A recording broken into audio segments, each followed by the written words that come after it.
বাঙালির প্রাণের উৎসব পহেলা বৈশাখ দরজায় কড়া নাড়ছে। নতুন বছর মানেই নতুন সাজ আর আনন্দে ভরপুর একদিন।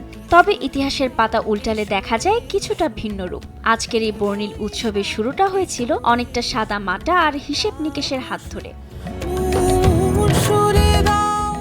পহেলা বৈশাখ আজ যে জাঁকজমকপূর্ণ রূপ পেয়েছে তার সূচনা হয়েছিল কয়েকশো বছর আগে মোগল সম্রাট আকবরের হাত ধরে।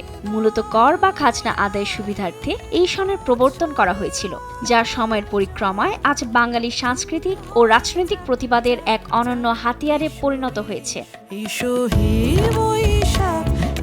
ইতিহাসবিদদের মতে 1556 সালে সম্রাট আকবরের সিংহাসন আরোহণের সময় থেকে বাংলা সন কার্যকর হয়। তবে আনুষ্ঠানিকভাবে 1584 সালে জ্যোতির্বিদ ফতেউল্লাহ সিরাজীর পরিকল্পনায় তারিখে এলাহি চালু হয়। হিজরি ও ষোড়শনের সমন্বয়ে তৈরি এই ক্যালেন্ডারের মূল লক্ষ্য ছিল কৃষকদের ফসল কাটার সময়ের সাথে খাজনা আদায়ের সামঞ্জস্য রাখা।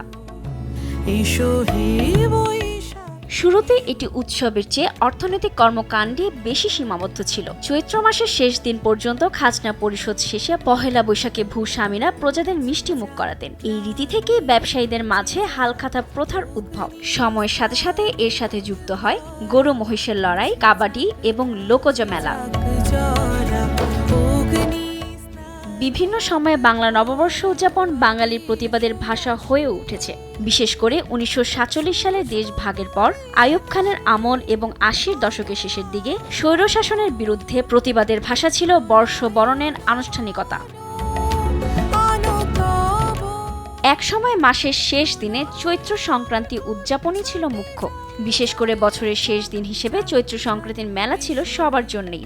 বিশাখা নক্ষত্র অনুযায়ী বৈশাখী মাসের নামকরণ এবং নক্ষত্র পরিবর্তনের এই সন্ধিক্ষণে কালক্রমে বিশাল উৎসবের রূপ নেয়। দেশভাগের পর পাকিস্তান আমলে এই উৎসবটি বাঙালি সাংস্কৃতিক আত্মপরিচয়ের লড়াই ও প্রতিবাদের ভাষা হয়ে ওঠে। মোগল আমলে সেই খাজনা আদায়ের উৎসব আজ আর কেবল অর্থনৈতিক নেই। মেলার নাগরদোলা, চিরামুড়ি, বাতাসা আর লোকজগানে সে আবেদন শহর থেকে গ্রাম সর্বত্র ছড়িয়ে পড়েছে। অতীতের গ্লানি ভুলে নতুন সমৃদ্ধির আশায় পহেলা বৈশাখ বাঙালির প্রধান অসাম্প্রদায়িক উৎসবে পরিণত হয়েছে। রুবায়াত তানজুম, দেশ টিভি।